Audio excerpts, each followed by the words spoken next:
જય શ્રી કૃષ્ણ મિત્રો, આજે હું પાછો એક નાની વાર્તા સાથે આવી ગયો છું. શીર્ષક છે વિષય સંપ ત્યાં જંપ. તમે આ વાર્તા સાંભળી જ હશે કે સંપ ત્યાં જંપ. વાર્તા એવી છે, એક બાપને 7 દીકરા હતા. એ દીકરાઓમાં સંપ નહોતો, એકબીજાને ભળતું નહીં, એકબીજા હળીમળીને રહેતા નહીં. એટલે એના પપ્પાને એક પિતાને એમ થાય કે આજે મારી જ ઓલાદ છે અને જો હળીમળીને નહીં રહે તો આનું જે ભવિષ્યમાં જે સંબંધ છે એ ટકી નહીં રહે. એટલે મારે શું કરવું જોઈએ એના વિચારતા હતા. એના મિત્રને એને વાત કરી. તેના મિત્રએ કીધું કંઈ વાંધો નહીં, બરાબર છે. એ 7 દીકરાને એને ભેગા કર્યા.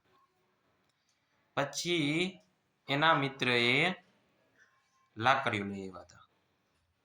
એટલે એના મોટા દીકરાને કીધું કે આ એક લાકડી લઈ તું તોડ, બરાબર છે. એટલે એનાથી તૂટી ગઈ, બરાબર છે. બીજી લાકડી બંને સાથે રાખીને તોડ, તો 2 લાકડી તૂટી ગઈ. હવે એને એમ કીધું 7 લાકડી લઈને તોડ, તો મોટા દીકરાએ કીધું કે આ શક્ય જ નથી, કારણ કે 1 લાકડી તૂટી શકે, 2 લાકડી તૂટી શકે, જ્યારે એકારે ભેગી થાય ને ત્યારે લાકડી તોડવી ને શક્ય જ નથી, અશક્ય છે.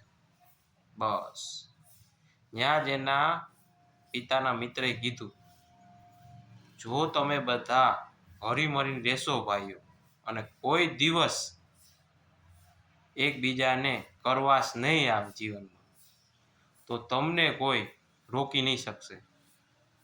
કારણ કે જ્યારે હંપ હોય ને ત્યારે તમને કોઈ જાતની તકલીફ નથી પડતી. તમે એકબીજાનો સહારો બની જાઓ છો.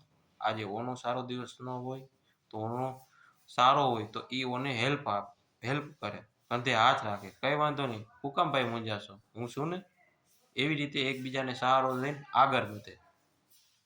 કોઈનો સમય એક સરખો નથી રહેતો અને કોઈનો સમય સારો પણ નથી રહેતો અને ખરાબ પણ નથી રહેતો. સારા સમયમાં બીજાને હેલ્પ કરવાનું હોય અને ખરાબ સમય હોય ને જ્યારે કોઈ આપણે હેલ્પ કરી દે તો બહુ સારું રહે. એવી રીતે એનું ઉદાહરણ આવ્યું અને એમાંથી 7 ભાઈઓ સમજી ગયા અને હળીમળીને રહ્યા.